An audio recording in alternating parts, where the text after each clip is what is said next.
Oke, ini kuliah mikroprosesor ya. Jadi kuliahnya ini nih, jangan sampai salah. Makhluknya ini nih, keywordnya inilah. Masuk ke open course. Oke, klik. Mungkin kalau belum enroll nggak bisa diklik, tapi kira-kira klik kuliah apa aja dulu. Ini saya ambil dulu 74. Ini perhatiin nomornya 74 ya. Jadi caranya kemungkinan besar kalau di open course pasti masuk kuliah-kuliah yang open course. Ini kan ada kuliah yang open course-nya. Jangan kerjain open course, soalnya lu nyusahin gue. Nyusahin materi sama, cuman yang akan dimasukin nilai ke BAK yang ada angkanya 2025. Soalnya kalau yang ini ada 38 ribu orang nih di sini, jadi harus nyari dari 38 ribu kan mateng gue. Kalau bisa sih cuma 1 jam nyarinya. Nih sebenarnya materinya ini mikroprosesor, komputer arsitektur. Cuma jadi masalah kalau kerjaan yang itu jadi masalah. Jadi boleh diklik ini kan nomornya 58 nih. Ini ganti tadi berapa tadi 74 ya. Ganti dia 74. Oke. Kalau belum enroll di sebelah kanan itu ini nggak ada. Kalau belum enroll di sebelah kanan ada tulisan enroll me. Diklik tuh enroll me, terus masukin enrollment key-nya ini. Saya ini aja ya. ITTS 2023. Jadi kuncinya itu aja. Jadi ada enroll me, diklik, masukin ITTS 2023 itu. Beres. Nah, sekarang kalau udah masuk aja cobain nih. Nih, gua kasih lihat yang udah masuk ya. Udah ada belum namanya? Belum ada enggak? Badrudin nggak ada ya? Coba lihat tuh, udah masuk belum? Belum. Nih sampai sini doang. Berapa anak ya? Ada 21 orang. Nih sampai sini doang.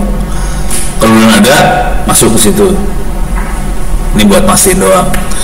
Kalau mau gombal, bisa lihat rekaman kuliahnya di YouTube.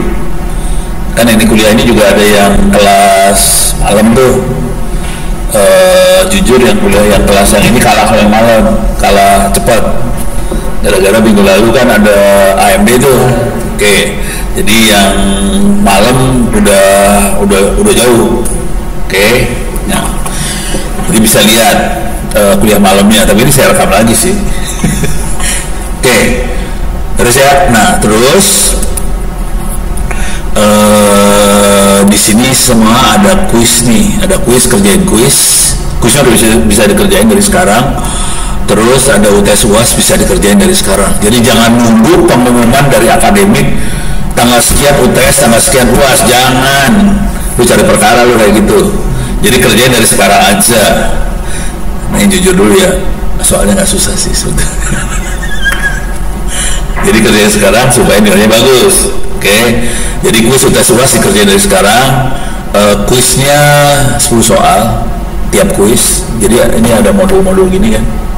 Masing-masing modul ada 10 soal. Boleh dikerjakan dalam waktu 24 jam. Boleh copy paste ke Google, boleh nyontek, boleh nanya temen, jawabannya sekarang serang. Oke, UTS UAS juga sama. Boleh copy paste ke Google, boleh nyontek segala macam. Cuman kalau UTS sama UAS 100 soal 4 jam. Kalau yang ini 10 soal 24 jam, beda banget. Yang satu 24 jam 10 soal, yang satu 100 soal 4 jam. Cuman boleh berkali-kali. Jadi misalnya jelek, kerjain lagi, jelek baru kerjain lagi, itu aja. Masuk so. Jadi boleh berkali-kali ya, nggak masalah. Mau 100 kali ngerjain juga nggak masalah sih. Pokoknya nanti tiap kali selesai ngerjain keluar nilai, pastiin nilainya di atas 80. Kalau nilai masih di bawah 80, kerjain lagi aja dah.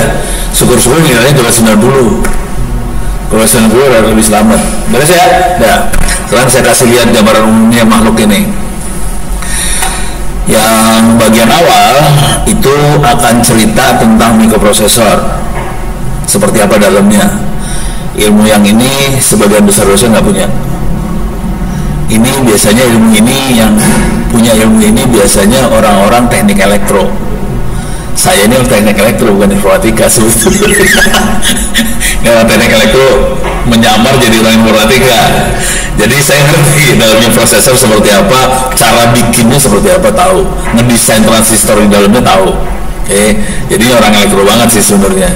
Saya itu kan jurusannya elektronika, terus masuk ke dunia mikroelektronika. Itu kerjanya bikin kayak ginian. Jadi saya ngerti. Kalau nanya dosen-dosen gak ngerti. Lu tanya aja logic gate apa dalamnya kayak gimana, cara kerja transistor, arus gitu, arusnya gak ada yang tahu tuh, marah semua deh. Jadi ini 1, 2, 3 ini urusannya sampai bahasa assembler, urusannya harus ngerti dalamnya prosesor sebetulnya. Oke, 3 yang awal ini harus ngerti. Kemudian yang ini arsitektur servernya ada di situ tuh. Nah, mau ngeluarin nggak? Keluarin nggak lu hari ini? Keluarin nggak? Server ini digeret bantu. Nah itu digeret, ini digeret juga nih meja. Ini meja digeret sebelah semua. Nah, harusnya itu diangkat ke sono gitu ya.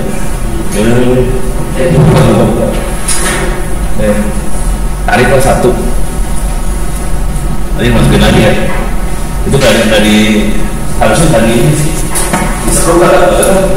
Enggak kan? Dari tarik aja kan? Dari tarik. Iya. Ke sini.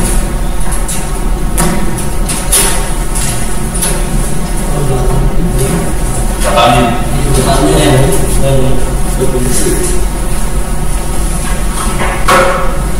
Waduh.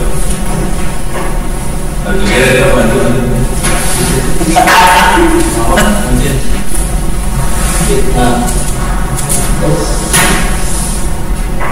Udah pernah lihat server belum? Hah? Belum? Baru pertama kali lihat server. Ini kasih tau aja ya. Ini server lama sih, server 2. Yang 2 kayak gini. Yang baru lebih horor. Kemarin yang saya lihat itu ukuran itu satu lempeng itu 1 U kita nyebutnya. Udah, tarik. Tarik. Itu semua hidup belum, dua-duanya hidup ya.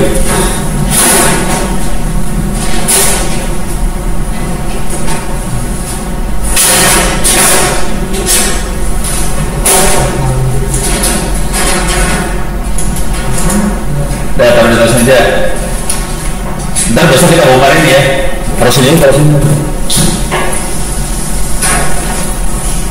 Lu udah pernah lihat server belum? Belum. Pernah. Lihat doang. Buka itu server. Ntar aja, tapi ini gue kasih lihat apa yang akan kita kerjain secara umum buat kuliahnya ya. Jadi yang pertama saya mau ngasih gambaran tentang si prosesor. Udah gitu server itu seperti apa. Terus kita akan, karena AI udah mulai naik banget, akan dibahas urusan GPU. Sebetulnya GPU ini yang dibahas kemarin sih sama siapa namanya, yang pembicara terakhir itu si siapa namanya, Pak Doni. Nah sebetulnya yang Doni ini yang bagus, yang lainnya nggak bagus. Yang Doni oke, yang lain parah. Kayak ini GPU. Kondisi hari ini sebagian besar orang pakai GPU yang buat gamer, buat AI. Sebenarnya yang GPU gamer tidak dirancang buat AI banget sebetulnya, dirancang buat VGA, buat main game. Kalau GPU yang AI itu bentuknya kotak. Kalau gamer kan bentuknya card, PCI komputer kan. Nah ini bentuknya kotak. Terus kalau tahu GPU yang Nvidia yang baru tuh Nvidia A100 harganya miliar ya kayak gitu. Card doang tuh harganya miliar, dan batu lu gelo sekarang udah kacau. Nah si AMD bikin yang kemarin disebut-sebut tuh, yang MI 300 sekian itu bentuknya kotak itu. Oke. Nah, makhluk itu kemarin saya melihat servernya ada 8 biji di sini, bukan ini 8 biji itu. Ini 4. Oke. Tingginya 8 kali ini. Ini kan 1 U, jadi 1 U. Ini 8 U. Harganya belasan miliar, ratusan miliar, kan udah dekat 100 miliar harganya. Barangnya kayak gitu doang, jangan khawatir, harganya parah. Dan orang yang menguasai ilmu ini gak banyak, masih tau dulu ya. Terus di kampus-kampus juga gak banyak yang tahu ilmu kayak ginian, soalnya dosennya juga rata-rata gak pegang gituan. Ya, saya lagi bikin buku sama orang-orang apa? Bukan AMD sih, tapi orang-orang servernya ya, ASRock. Bentar, coba ASRock server nih ASRock server ini masih server murah ya, ini masih 88 juta, murah nih, kategori murah asli. 40 juta murah. Ini servernya server harddisk doang. Server ini harddisk semua nih, ini keren harddisk ya. Ini harddisk yang ini nih, ini harddisk nih, ini harddisk nih. Oke. Jadi harddisk cuma begini doang. Ini harus hidup ya, jangan khawatir lu pikir harus mati kagak, nih harus hidup, enak aja lu. Gitu ya. Kalau ini liatin harddisknya kan banyak banget ini. Ya, jadi kita mainnya kayak gitu. Jadi harus banyak. Nanti kalau ada apa cabut, colok lagi. Nah, kalau ASRock GPU server coba. Ini kayak gini, bentar, yang ini sih, bentar, ada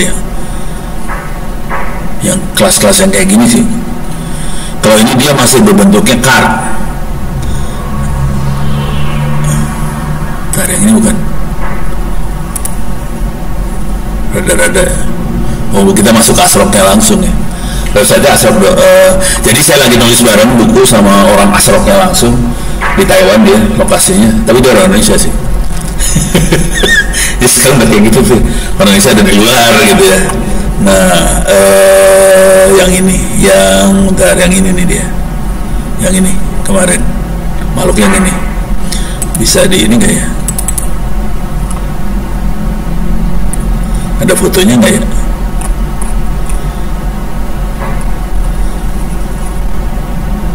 Ah, susah lah. Yang 8 U nih.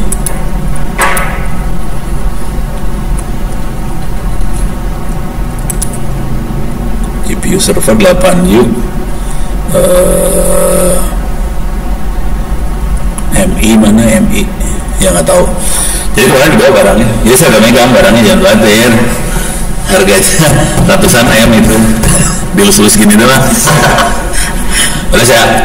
Nah, itu makhluk yang ini, itu server yang GPU. Oke. Nah, sesudah itu saya harusnya ngajarin sistem operasi. Ini harusnya kuliah sistem operasi, harusnya yang bagian yang ini, cara kerja sistem operasi, karena Linux apa segala macam. Cuman saya dari taruhan dosennya nggak sanggup ngajar sampai level yang ini.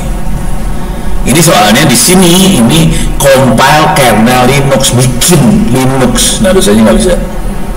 Terus yang ini compile OpenWRT. OpenWRT adalah sistem operasi buat router ya, bikin. Ini dosennya pingsan nih bagian yang ini. Saya bisa. Terus yang kalau di Windows kita kenal namanya driver kan. Kalau di Linux kita kenal kernel modul. Ini membuat kernel modul, mampus nggak lo? Makanya makanya saya ngelepasin dosen sistem operasi, nggak yakin dia bisa. Ya dosennya aja nggak bisa nih sebetulnya. Oke. Terus habis itu ini kan sistem operasi semua nih. Terus di bawah sini ada bagian mengukur sistem operasi. Jadi sistem operasi harus diukur. Jadi sistem harus diukur.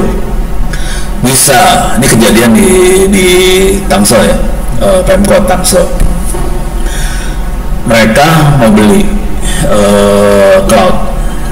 cloud nih, Pemkot Tangsel. Kan pilihannya banyak, harus bisa diukur dong. Nggak tahu cara mengukurnya, harus belajar.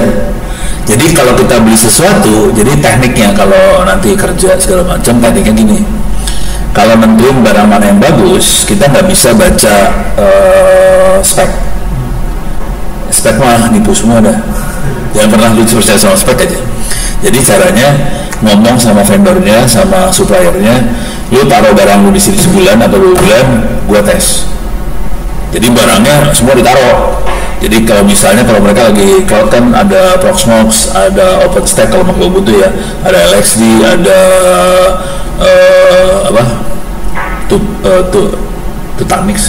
Nutanix, ada segala macam, dipasang di server semua, hajar.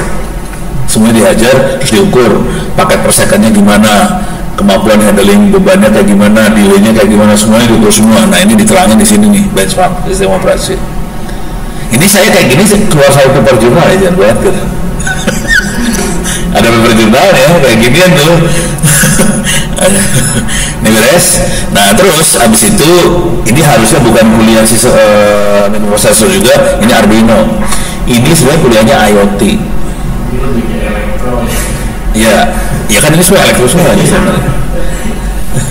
Jadi kalau mau jago harus elektro. Ini yang ngajar namanya Pak Chandri. Cuman Pak Chandri juga kayaknya ilmunya nggak ini. Jadi dia pakai materi saya juga di IoT. Gitu. Jadi ini ada 3 kuliah saya jadi 1 sih sebenarnya. Soalnya nggak yakin dosen-dosennya punya kesanggupan ngajar sampai level yang ini gitu. Terus ya, goyang ya. Nih, cuman yang Arduino mungkin saya akan bawa Arduino-nya sih. Tapi ada Arduino di bawah situ. Ada Arduino. Jadi bawah situ Arduino. Taruh ini ya, terus ya. Cuman itu Arduino yang susah dipakai karena Arduino lama. Dia pakai Bluetooth sama WiFi sih. Oke. Kalau saya udah pakai yang baru, yang ESP32 atau 8266 itu udah ada WiFi di dalamnya. Jadi nggak usah ditambahin apa-apa, dia udah nyambung ke internet. Nah itu lebih enak mainannya. Kalau saya di rumah udah kayak gitu. Tahu harganya berapa? Arduino? Kebayang harganya berapa? Nggak? Arduino? Gue kasih lihat aja ya. Gue kasih lihat aja dulu. Arduino ESP lah 8266 lah, apa ESP32 ya, ESP32.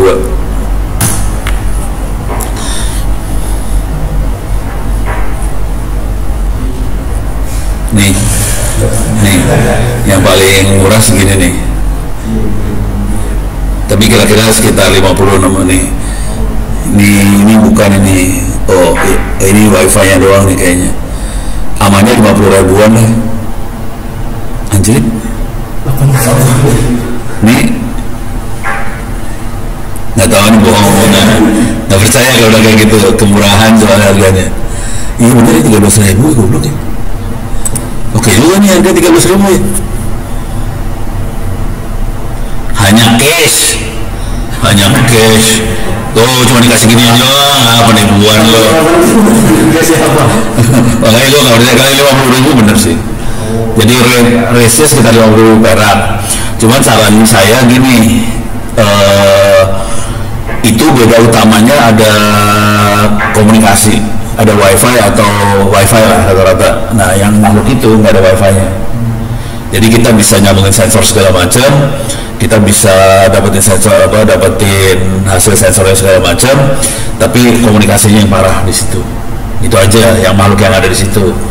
Itu aja bedanya. Kalau mau saya harus beliin makhluk-makhluk kayak ginian, kita sono, jadi bisa dimainin lebih murah lah. Gue beliin lah paling 2 biji aja masih oke lah.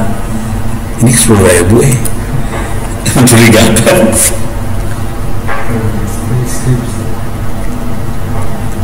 $10.000 bener apa kagak nih? Bener 10.000 perak.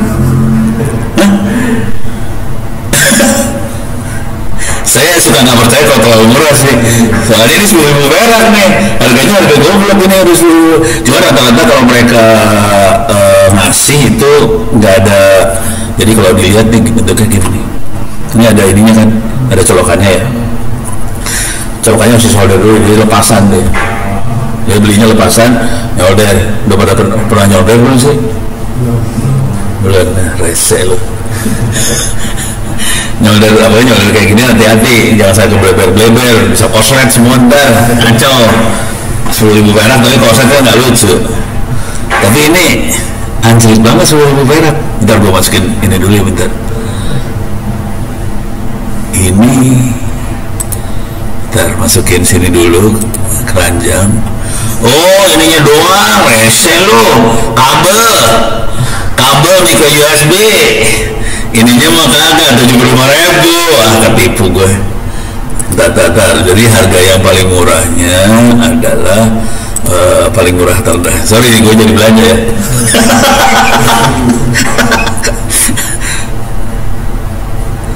Case modul. Ini kabel. Bohong semua yang mana 50 ribuan lah. Paling murah kalau itu 35.000 sih. Nah ini nggak bisa dipakai nih soalnya nih konektornya horor nih. Oke. ESP32 dar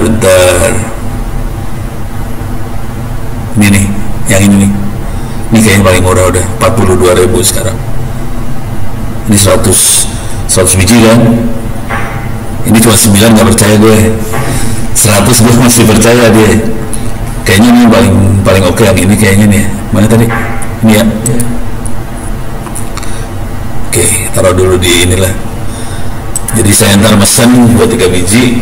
Jadi kalau kita di sini ngontak-ngatik ngoprek, ada Arduino yang ini yang ada wifi-nya. Nah nanti bisa dikonek ke wifi. Kita bisa bikin wifi sendiri, kita konekin terus kita bisa mainan pakai server ini buat ngomongnya ke server ini. Beres ya? Oke. Terus di sini Raspberry udah nggak menarik.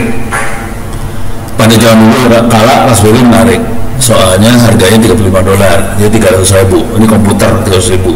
Cuman harga Raspberry hari ini 1 juta. Jadi daripada pakai Raspberry, saya pakai komputer bekas, server bekas, lebih murah daripada Raspberry. Jadi ini bakal di skip nih, Raspberry nggak akan dipakai. Udah beres ya, kebayang. Tapi materi tetap ada sih, gitu. Raspberry ini saingan paling gedenya adalah tahu ini nggak? STB yang buat IndiHome segala macam.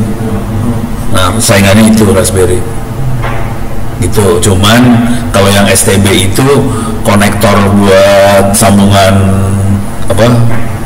alat-alat tambahannya nggak ada. Raspberry ada konektor buat sambungan tambahan, mau pasang sensor segala macam bisa kalau Raspberry.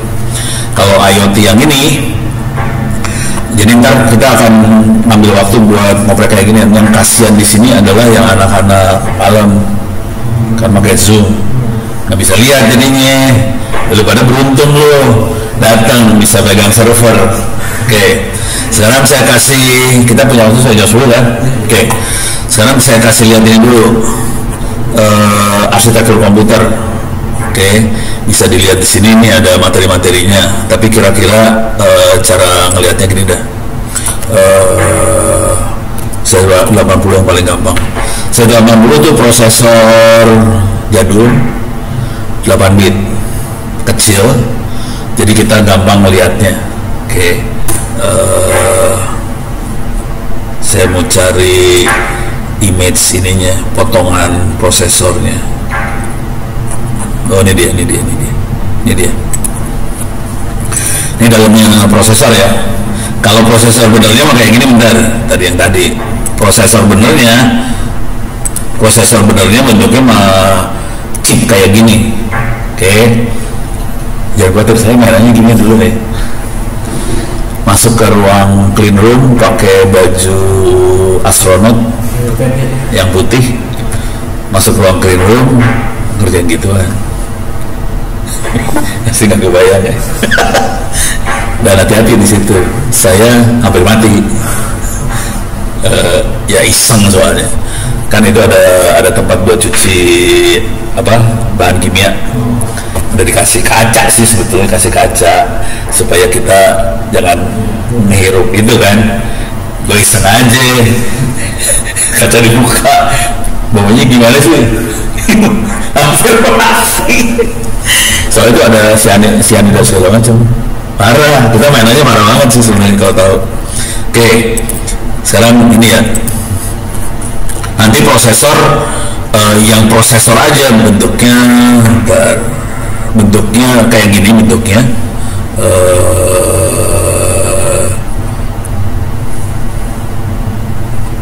Nah ini yang lihat sebagian besar kayak gini.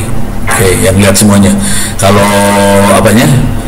Kalau gambar apa ya? Gambar blok diagramnya kayak gini. Cuman kalau kita lihat chipnya kayak gini sih sebenarnya. Itu. Kalau kita lihat di sini, ini ada yang bentuknya teratur nih. Register bentuknya teratur. Bentar, ada yang di zoomnya. Nah ini dia. Ini bentuknya teratur, sebetulnya kategorinya teratur. Kalau yang ini ribet, yang ini bentuknya ribet nih sebenarnya. Nggak bisa lagi.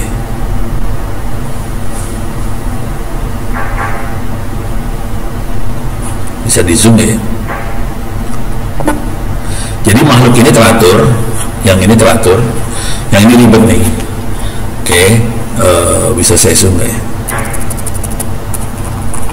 Nih. Ini sudah teratur, yang ini lebih seliuran loh, yang ini kabel-kabelnya seliuran. Ini adalah mereka nyebutnya register, tapi kira-kira cara berpikirnya gini. Kalau di komputer kan ada RAM, oke. Kalau ini cuma diambil 8 bit RAM, tapi ini ada beberapa biji nih. Ini ada 1, 2, 3, 4, 1, 2, 3, 4, 5. Ada 5 RAM 8 bit. Segini gede 8 bit.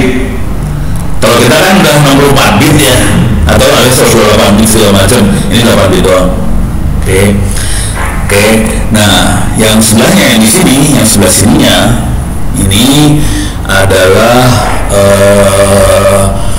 buat operasi-operasi tambah, kurang, kali, bagi, sama logik ya. Logik tuh and, or, segala macam di sebelah sini. Nah, jadi caranya dia gini misalnya. Ini dia registernya kasih nama. Bentar, ada namanya sih biasanya.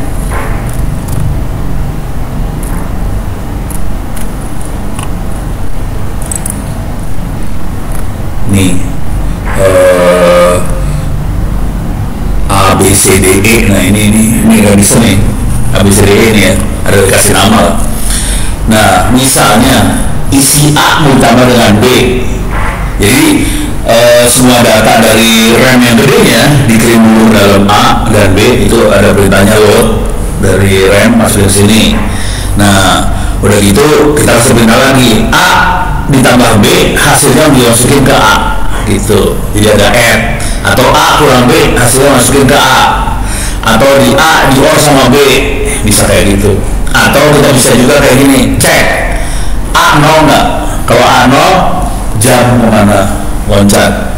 Kalau dalam bahasa programming yang gede, nah if 0 jam then, sebenarnya then itu loncat kemana? Itu ya. Jadi kira-kira kayak gitu. Jadi ini kalau dilihat secara umum, ini ada register, di sini ada kita nyebutnya arithmetic logic unit. Jadi unit yang buat arithmetic itu tambah kurang kali bagi, kalinya nggak ada sih sebenarnya, tambah kurang doang.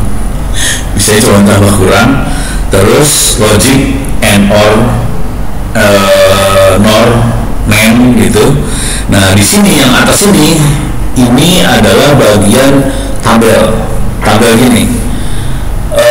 Kalau kita kasih perintah 10111 misalnya itu N. Kalau kita perintahnya 10110 itu tambah. Kalau perintahnya ini, jadi bentuknya tabel aja sih dia. Kalau ini, tapi semua 100 semua ya. Satu ini tambah, kurang, kali, bagi. Nah ini tabelnya di sini sebenarnya. Setelah dia tahu ini perintah apa, dia kerja ini register A masukin ke register B ditambah sama yang ini. Jadi kalau kita lihat fungsinya dia cuma gini doang sih. Nah, ini keluar lagi ya. Baru lihat kayak gini nih. Lu bayangin saya ngedesain ginian mampus lu. Jadi ini ada registernya. Ini registernya dia. Oke. Tapi ada register yang lain nih ya, ada stack pointer, ada program counter segala macam. Ini ada register yang lainnya. Stack pointer tuh kira-kira gini cara berpikirnya. Makanya kalau di hack kan ada buffer overflow. Nah itu stack overflow biasanya. Nah itu stacknya. Jadi cara kerjanya gini. Kalau kita, jadi ini kan ada program. Oke, dia bisa jump ke subroutine lain ya. Coba bayangin, ini registernya kan terbatas, cuma segini banyak doang ya. A, B, C, D ini cuma segini doang registernya. Ini register kondisi lagi running, lagi dipakai ini registernya. Kalau kita jump ke program lain, isi register ini harus selamatin dulu supaya bisa dipakai ulang sama subroutine yang ini. Oke, waktu kita nyelamatin caranya dia adalah dia jump di waktu jam ini, isi register yang lama disimpan dulu di stack. Stack bentuknya memori juga, RAM stack itu tidak dalam prosesor, taruhnya di RAM, dah disimpan di sana, dah dia jam ke sini kan. Nah kalau udah selesai, stacknya dibalik lagi ke program awalnya lagi, yang ada di stack dibalikin lagi ke register yang ini, jalan lagi program lama. Jadi caranya gitu. Yang jadi masalah kalau misalnya dia kondisi lagi running terus jam, ini pindahin stack dong registernya, lagi kondisi running ini jam lagi, masih lagi stack lagi dong, terus lagi running jam lagi, masih stack lagi sampai habis memorinya. Dan itu bisa dikerjain sama hacker kalau misalnya programnya nggak bagus, programmingnya nggak bagus, kita bisa bablas stacknya. Itu namanya stack overflow. Jadi ini kita nyebut, kalau orang-orang kadang-kadang nyebutnya buffer overflow. Nah itu akhirnya kalau overflow variabelnya registernya hilang kan, nggak tahu disebut di mana, nggak tahu kan, ya udah programnya hang langsung. Itu yaitu teknik hacking kayak gitu. Ya kalau orang yang nggak tahu dalam prosesor ya cuman ngapal dalam mana ya. Kalau saya kan ngerti dalamnya, ya udah ngerti cara dalam gimana. Ini beres ya. Nah di sini jadi ada register, jadi perintah akan masuk ke sini, nanti dimasukin ke instruction decoder yang tadi yang udah bangun, instruction decoder. Nanti dia kasih tahu, oke ini tambah ini dikerjain semua sama ALU nih. ALU itu arithmetic logic unit. Dia cuma bisa tambah, kurang sama logic ya, and or. Udah selesai. Isinya prosesor kayak gini. Cuman kalau yang Arduino prosesornya di dalamnya ditambahin lagi sama dia. Oke, ada nggak ya? Coba micro controller prosesor block diagramnya. Nah kalau yang Arduino lebih parah dia. Ini contoh aja nih. Iya. Sih.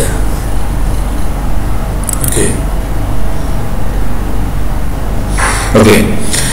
Ini adalah prosesor yang biasa kita pakai, yang tadi, yang cuma isinya register buat decode instruksi sama ALU. Ini yang di sini. Yang ininya adanya di motherboard. Ya, jadi ada RAM, ada ROM, ada I/O, ada PCI, ada timer, ada serial, ada Ethernet segala macam, ini motherboard semua. Terus ada, kalau di Arduino itu ada analog digital converter, terus ada lagi ini I/O-nya bisa sensor on off segala macam itu sana. Nah di ini yang di komputer kayak gini kan. Oke. Jadi prosesornya sendiri, terus ininya sendiri semua dari motherboard. Nah makhluk ini semua dimasukin ke dalam sini di microcontroller. Jadi si Arduino semuanya di satu, dan CPU-nya tetap ada, RAM-nya ada di dalam, I/O-nya ada di dalam, semuanya dimasukin ke satu chip. Jadi kita nggak usah beli lagi alat-alat, semua dari dalam satu chip, tinggal colok aja, beres. Arduino itu gitu. Konsekuensinya dia 8 bit rata-rata, nggak bisa yang 32 bit, 64 bit nggak bisa dia 8 bit dia tolol. Tapi ya cukup lah kalau cuma buat sensor doang, 8 bit juga oke lah gitu ya. Itu bedanya utamanya antara microcontroller sama prosesor biasa. Oke. Rumit kalau melihat blok diagramnya, seru sih. Oke. Ini udah beres. Oke, sekarang kita akan belajar. Udah pernah mainan assembly belum sih? Belum. Ini masih ini banget ya. Masih lucu-lucu.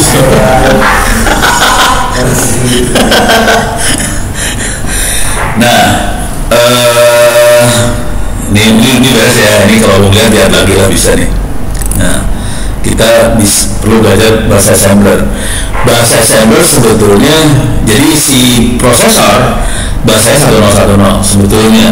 Oke. Cuman kalau 1010 dikasih ke manusia tewas kan. Sama aja kayak gini lah. Internet makanya IP address. Terus sebenarnya bahasanya binary semua 1010. Cuman kalau dikasih 1010 tewas nih. Supaya manusia gampang, paling gampang mah website lah. Alamatnya kan IP address nih. Oke. Cuman kalau IP address ini yang benar bukan IP address, yang benernya adalah 1010 itu. Jadi 1010 supaya gampang dibikin desimal, namanya IP address, IP versi 4. Kalau versi 6 dia hexadesimal. Oke. Supaya manusia lebih agak gampang buat ngertinya. Cuman kalau manusia biasa suruh ngingetin 192.168 sekian tewas tuh. Makanya dibikin namanya domain, bentuknya nama ini ada tabelnya supaya nama ini nomornya apa. Itu di dunia jaringan. Di dunia prosesor, nah ini bahasa yang benarnya 1010. Cuman kalau manusia dikasih 1010 tewas, dibikinlah bahasa, namanya bahasa assembler. Isinya cuman kalau add sebenarnya 110 apa, kalau subtract 110 apa, dibikin tabelnya sebenarnya. Jadi yang namanya compiler cuman merubah dari bahasa yang manusia ngerti ke 110 tadi. Nih kita lihat ya. Kalau mencoba pakai NISM, oke, nih. Nah, ini ada ini udah bahasa assemblernya ya, bahasa assembler. Nanti di dalam bahasa assembler biasanya kita harus nentuin, oke, ini bagian data, ini bagian teks, ini bagian software sendiri. Oke, ini section, dia nyebutnya section lah. Nah, bentuk benernya kira-kira kayak gini, ini bentuk bahasanya. Programnya kayak gini bentuknya. Oke. Jadi ada bagian teks mah ya teks aja. Ini bukan program, sebenarnya buat kita aja. Nah, programnya ini dari start itu datanya ada di sini. Oke. Sekarang saya bacain ya program ini, programnya saya bacain. Kalau kita lihat ini ada move, ada interrupt, move, interrupt. Ini nggak ada add subtractnya nggak ada, cuma move, interrupt doang. Kalau move adalah ini udah programnya buat 32 bit, 64 bit yang ini. 32 bit. Ini buat 32 bit ya. Ini buat prosesor 32 bit. Cuman prosesor yang 64 bit, terutama yang ini udah bisa jalan yang pakai arsitekturnya AMD sebetulnya. Akhirnya Intel pakai AMD juga. Kalau yang Titanium nggak bisa goblok. Titanium nggak kenalin 32 bitnya soalnya. Dia cuma bisa 64 bit doang. Nah, kalau kita pakai yang AMD, dia bisa dua sekaligus, bisa 32 sama 64 bit kalau AMD punya. Nah, akhirnya Intel pakai teknologi yang itu juga. Jadi perintahnya Intel sama AMD sama. Dia bisa 32 sama 64 bit. Nah, ini perintahnya cuma gini. Masukin ke register EDX LAN dapat dari mana? LAN itu dapat dari sini doang nih, LAN gitu ya. Terus masukin ke ECX MSG itu apa? MSG itu ngasih, jadi ini dua-duanya itu masukin ke addressnya ini. Ini address memori ya. Dalam memori ini ada ini dikasih tahu, ya pokoknya dikasih tahu posisinya ada di sini. Nih posisi memori ini dimasukin ke EDX, posisi MSG ini dimasukin ECX, terus di EBX dikasih satu. Artinya apa? Saya pengen ngasih perintah ke prosesor, ke sistem operasi supaya keluarin di standar output. Ini kode-kodenya gitu doang sih. Jadi saya kasih tahu, oke, ini ada line-nya, panjangnya ada di sini, message-nya startnya dari memori yang ini, oke. Terus saya pengen masukin standar output 4, EAX 4, dia panggil sistem operasi subroutine buat nulis write, sistem write. Jadi saya kasih tahu, oke, saya pengen sistem write, keluarnya jangan kemana-mana, nge-write-nya jangan ke harddisk kemana, ke standard output STD out, isinya adalah message ini yang panjangnya len. Tapi perhatiin ini register yang dipakai beda-beda ya. EDX, ECX, EBX, EAX itu beda register loh ya. Nah kalau pengen tahu ini apa, EDX segala macam apa, bisa lihat EDX, ECX, EBX, EAX. Nah ini dia makhluknya ada di sini sih sebenarnya. Jadi kalau kita lihat ini totalnya 32 bit dari ujung ke ujung, oke. EDX itu dipakai 32 bit yang ini. Nanti kita bisa juga kalau kita kasih perintah tolong ditaruh di bukan EDX, taruhnya di DH, taruhnya di sini ntar 8 bit. Kalau kita taruhnya di DL, taruhnya di sebelah sini. Jadi ini registernya ada segini 32 bit, cara penamaannya kayak gini caranya. Oke, beres ya. Jadi cara penamaannya kayak gini. Terus di sini ada stack pointer, ada base pointer, ini ada pointer lagi. Ini rata-rata dipakai, ini 32 bit semua sih. Oke. Nah, oke udah ya. Sekarang kita lihat lagi programnya. Mana tadi programnya teh? Ini ya. Salah. Tutup.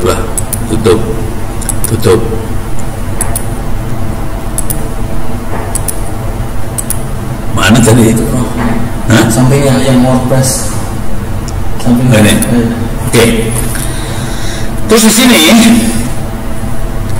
ada interrupt 80. Nah ini tergantung sistem operasi yang kita pakai. Jadi Linux dia sistem ini udah sistem operasi ya, kan ada tulisan call kernel. Jadi kalau kita di assemblernya kita kasih interrupt ke interrupt 80, dia akan manggil sistem operasi. Karena itu sistem operasi. Itu di Linux, di Windows beda, di macOS lain. Konsekuensinya satu program assembler itu didesain buat sistem operasi tertentu. Kalau yang ini buat Linux. Lihat kalau udah 80 Linux tuh biasanya. Kalau Windows ini Linux kan. Nah Windows lain, si macOS lain.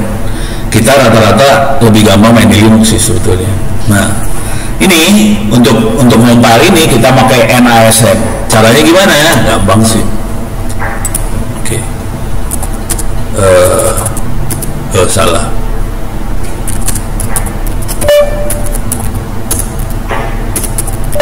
Gue bikin dulu ya. Gitu. Ini bikin folder aja ya. Sudo apt install NASM.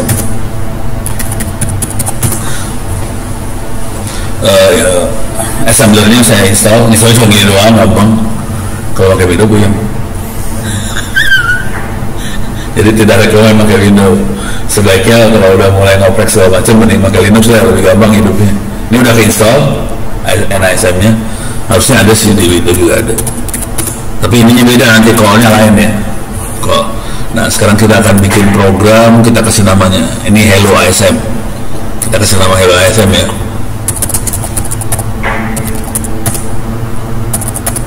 Oke. Ini ambil.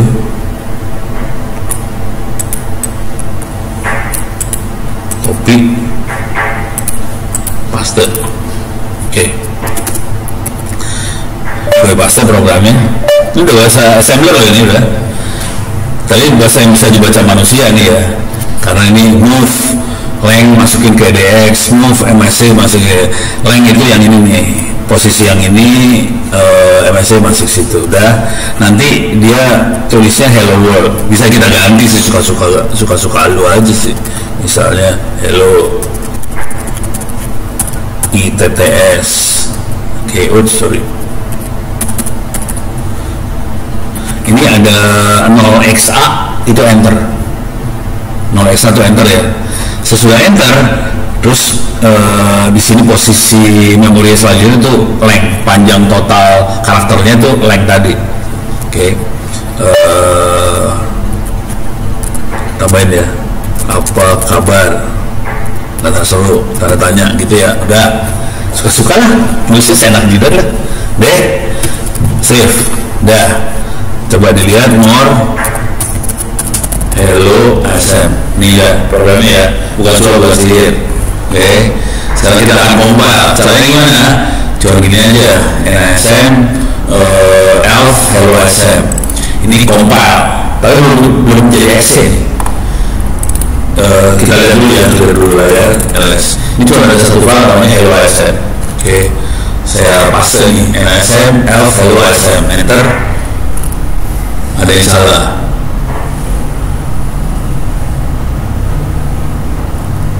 Ada yang salah.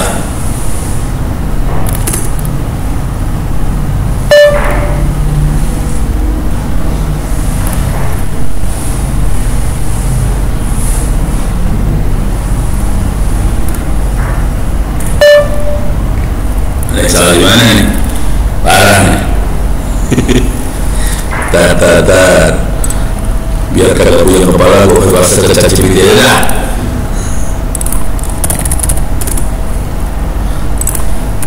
Cek.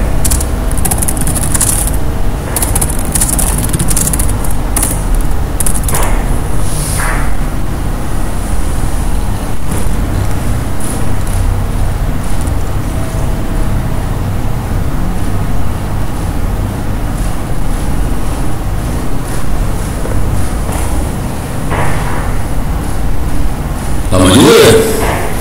Kira bentar.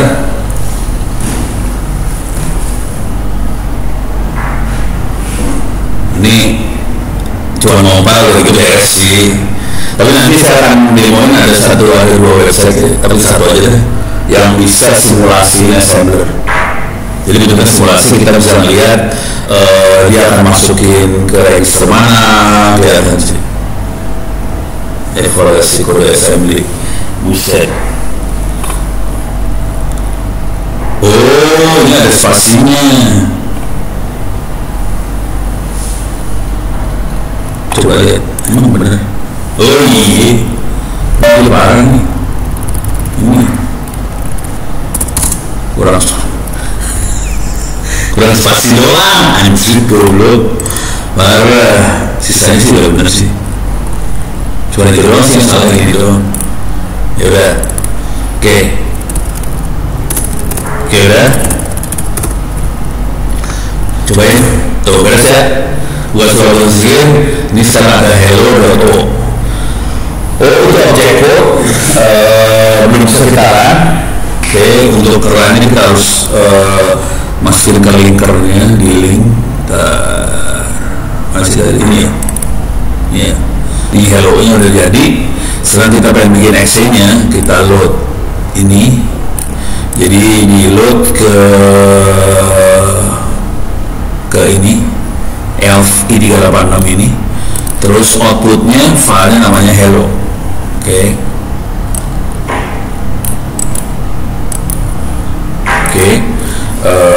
Clear dulu ya.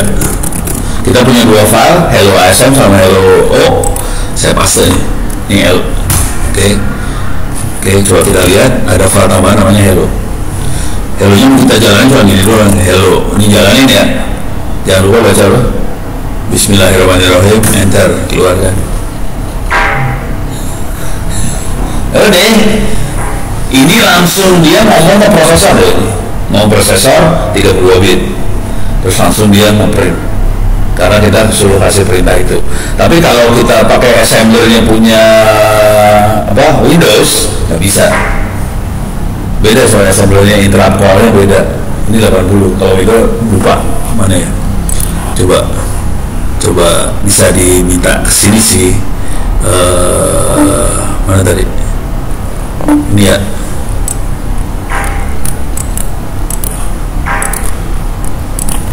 Rewrite assembly for Windows.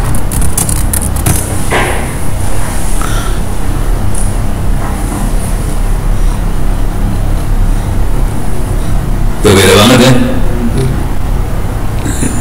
Beda. Bentar. Ini write filenya. Nah, write filenya itu apa dia? Harus dilihat di definisinya di atas sih. External write file.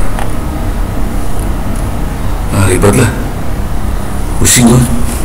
Biasa pakai Linux gampang. Lalu pening kepala gue. Oh, dia videonya 64 bit. Oke. Kita cobain 64 bit ya. Rewrite for 60 bit Linux gitu ya. Ini kita program yang sama tapi buat Linux yang 64 bit, yang tadi 32 bit. Oke.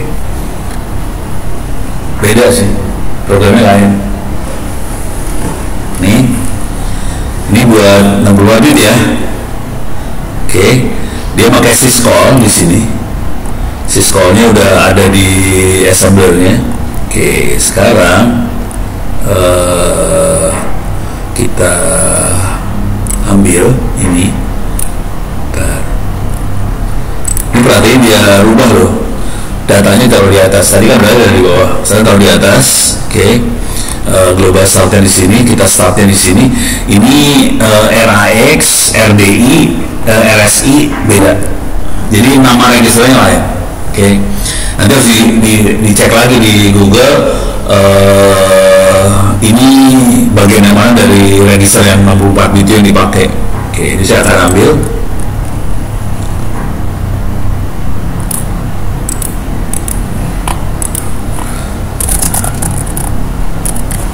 SM. Oke, ini 64 bit. Dia kasih tahu sistem write, standard output, buffer panjangnya berapa panjang, terus dia print di sini bagiannya buat keluar. Ini yang ini RAX 60, RDI 0 itu RAX 60, RDI 0 syscall keluar. Jadi caranya cuma print keluar gitu doang sih. Oke, kita cobain ya. Ini 64 bit beda.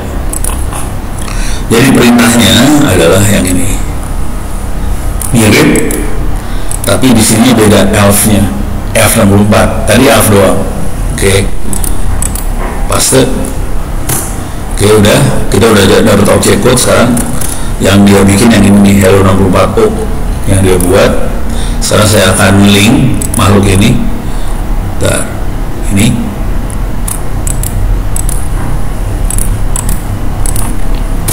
Udah, kita jalanin 64 hello world keluar.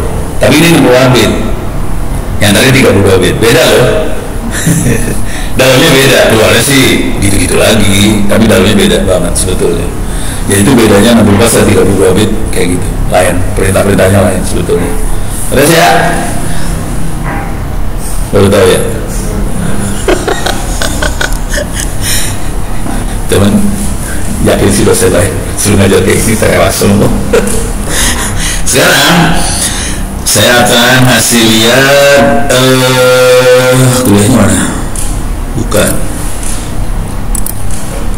Ini ya. Kita akan ngasih lihat simulasinya lah. Ada simulatornya. Yang web simulator 68 bit, kalau ini 8 bit. Oke. Kita masuk aja biar gampang. Nah ini adalah perintahnya halo rajib. Ini sama nih. Coba kita ganti ya, halo ITTS ya.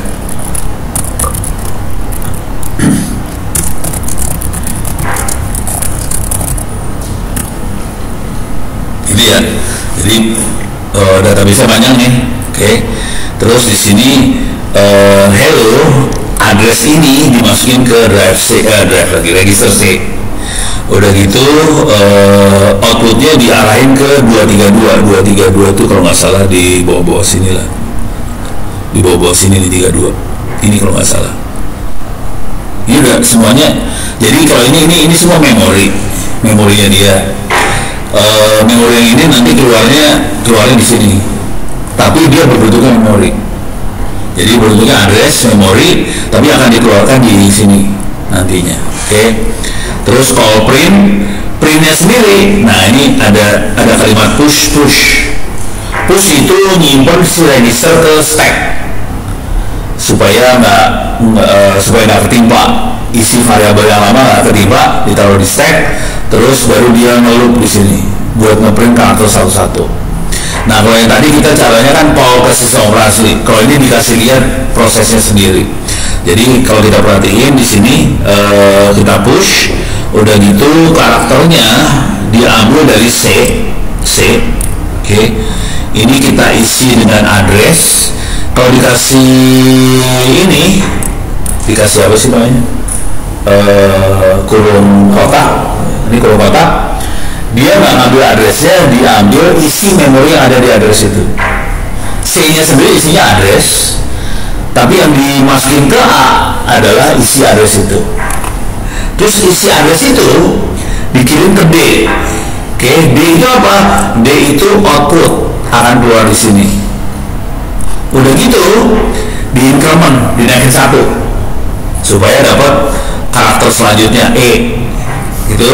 Terus si D-nya juga dinaikin 1. Udah gitu di compare address C apakah sudah sama dengan B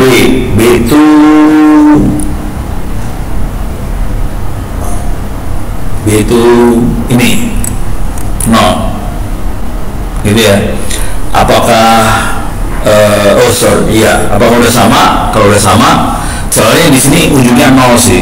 Di sini ntar ujungnya 0 lah di sini ya. Nah, kita cobain ya supaya nyobanya enak. Kita akan jalanin program ini step. Kalau di run langsung dapat semua soalnya. Kalau step satu-satu nih. Oke. Ini hello dimasukin ke C. Ini pernyataan ini tadinya ini kalimatnya yang ini sih sebenarnya 1F2. Ini 1F itu hello apa kabar, ini ASCII ya. Hello apa kabar, ini semua baik-baik aja sampai 0 yang ini nih, 0 yang ini. Oke. 0 yang ini adalah yang ini nih. String terminatornya situ. Nah, kemudian perintah pertamanya, ini udah perintah kedua ya. Sekarang jalanin D masukin ke sana, 232 masukin ke D. Sekarang jalanin lagi call print, ini ada di sini sekarang pointernya. Terus ini masuk kelihatan, ini masih belum ngeprint ya. Oke, sekarang dia jump masuk ke print, push dulu.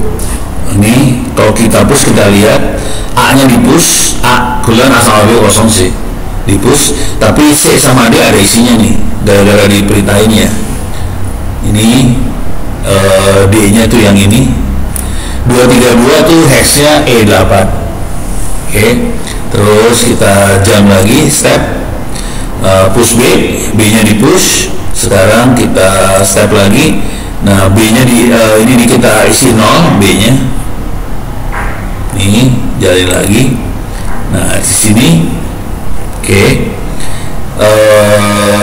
Ini dimasukin ke dalam A.